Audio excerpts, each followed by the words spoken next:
Chapter 32. Promptly, the next afternoon, Maria was excited by Martin's second visitor. She did not lose her head this time, for she seated Brissenden in her parlor's grandeur of respectability. "Hope you don't mind my coming," Brissenden began.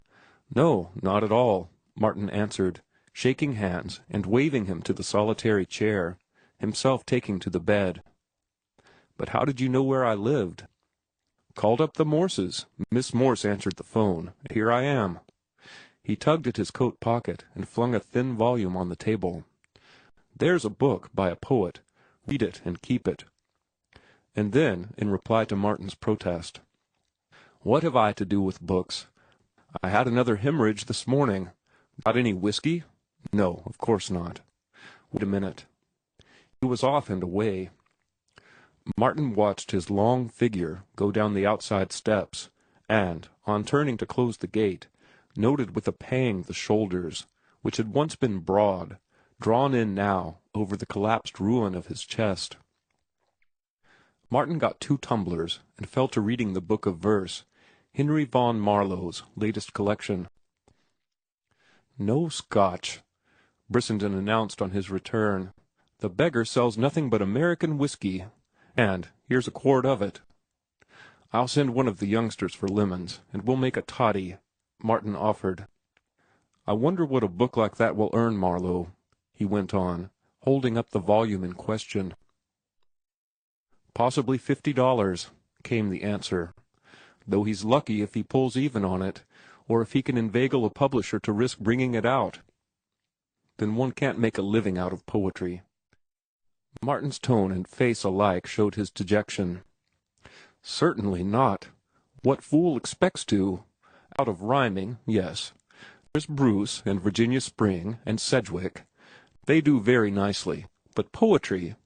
Do you know how Vaughan Marlowe makes his living? Teaching in a boys' cramming joint down in Pennsylvania. And of all private little hells such as billet is the limit. I wouldn't trade places with him if he had 50 years of life before him.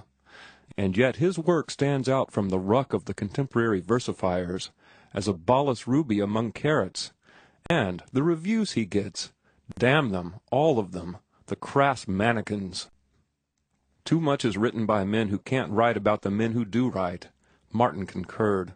"Why, I was appalled at the quantities of rubbish written about Stevenson and his work.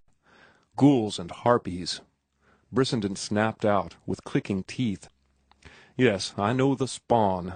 Complacently pecking at him for his Father Damien letter, analyzing him, weighing him, measuring him by the yardstick of their own miserable egos," Martin broke in. "Yes, that's it, a good phrase.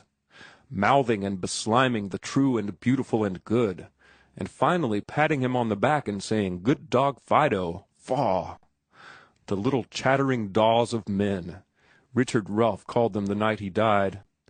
Pecking at stardust," Martin took up the strain warmly, "at the meteoric flight of the master men. I once wrote a squib on them, the critics, or the reviewers, rather." "Let's see it," Brissenden begged eagerly, so Martin unearthed a copy of Stardust, and during the reading of it, Brissenden chuckled, rubbed his hands, and forgot to sip his toddy. "Strikes me you've got a bit of stardust yourself, flung into a world of cowled gnomes who cannot see," was his comment at the end of it. "Of course it was snapped up by the first magazine." Martin ran over the pages of his manuscript book. "It has been refused by 27 of them." Brissenden essayed a long and hearty laugh, but broke down in a bit of coughing. "Say, you can't tell me you've tackled poetry," he gasped. "Let me see some of it." "Don't read it now," Martin pleaded. "I want to talk with you. I'll make up a bundle and you can take it home." Brissenden departed with the Love Cycle and the Peri and the Pearl, returning the next day to greet Martin with, "I want more." Not only did he assure Martin that he was a poet, but Martin learned that Brissenden also was one. He was swept off his feet by the other's work, and astounded that no attempt had been made to publish it. "A plague on all their houses," was Brissenden's answer to Martin's volunteering to market his work for him. "Love beauty for its own sake," was his counsel. and leave the magazines alone. Back to your ships and your sea. That's my advice to you, Martin Eden. What do you want in these sick and rotten cities of men? You are cutting your throat every day you waste in them trying to prostitute beauty to the needs of magazinedom. What was it you quoted me the other day? Oh, yes. Man, the latest of the ephemera. Well, what do you, the latest of the ephemera, want with fame? If you got it, it would be poison to you. You are too simple, too elemental, and too rational, by my faith, to prosper on such pap. I hope you never do sell a line to the magazines. Beauty is the only master to serve. Serve her, and damn the multitude. Success. What in hell's success, if it isn't right there in your Stevenson sonnet, which outranks Henley's apparition in that love cycle, in those sea poems? It is not in what you succeed in doing that you get your joy, but in the doing of it. You can't tell me. I know it. You know it. Beauty hurts you. It is an everlasting pain in you, a wound that does not heal, a knife of flame. Why should you palter with magazines? Let beauty be your end. Why should you mint beauty into gold? Anyway, you can't.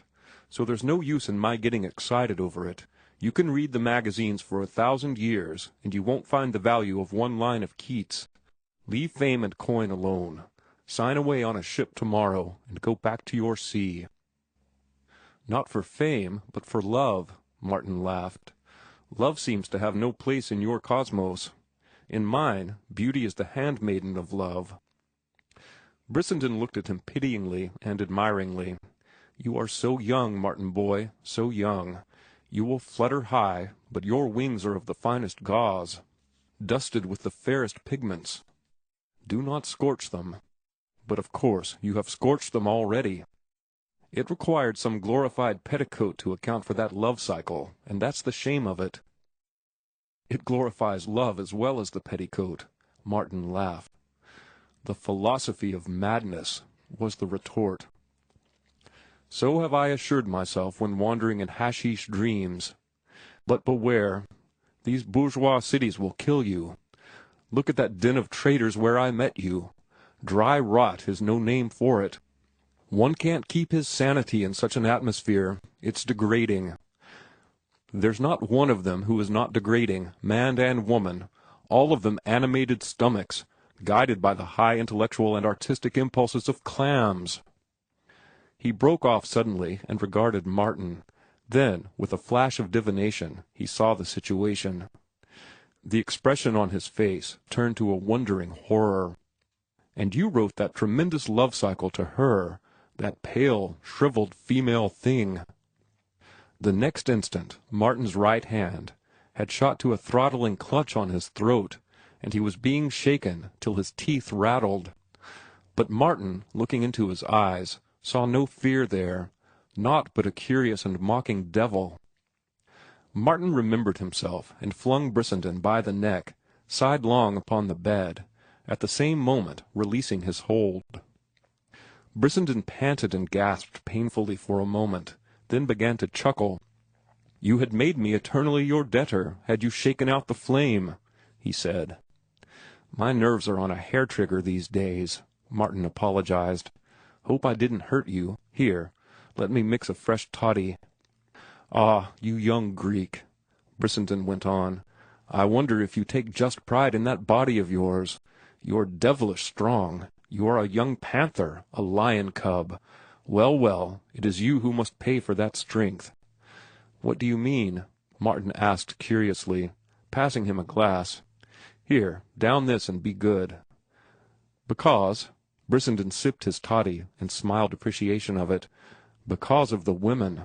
They will worry you until you die, as they have already worried you, or else I was born yesterday. Now there's no use in you choking me. I'm going to have my say. This is undoubtedly your calf love, but for beauty's sake, show better taste next time. What under heaven do you want with a daughter of the bourgeoisie? Leave them alone.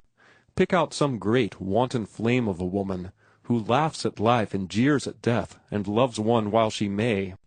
There are such women. and they will love you just as readily as any pusillanimous product of bourgeois sheltered life." "Pusillanimous?" Martin protested.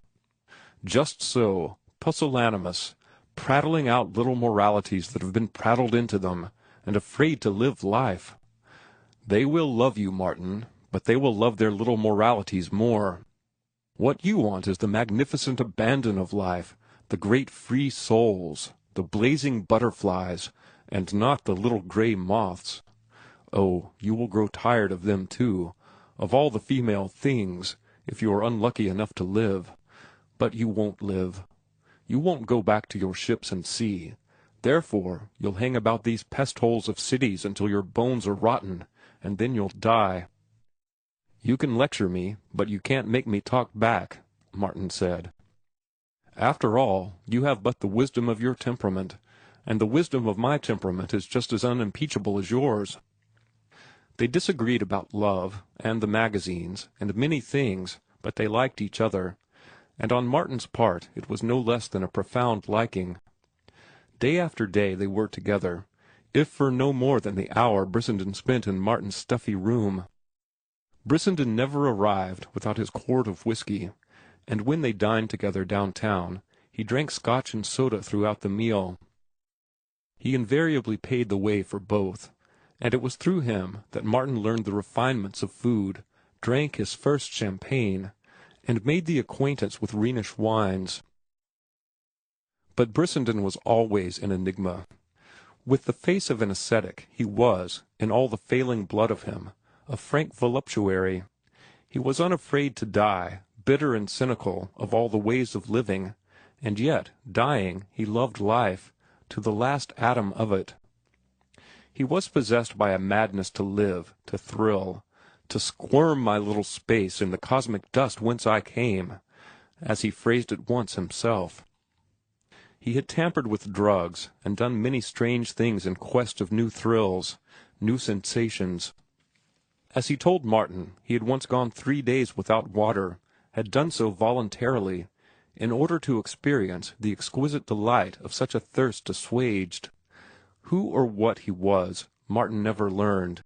He was a man without a past, whose future was the imminent grave, and whose present was a bitter fever of living.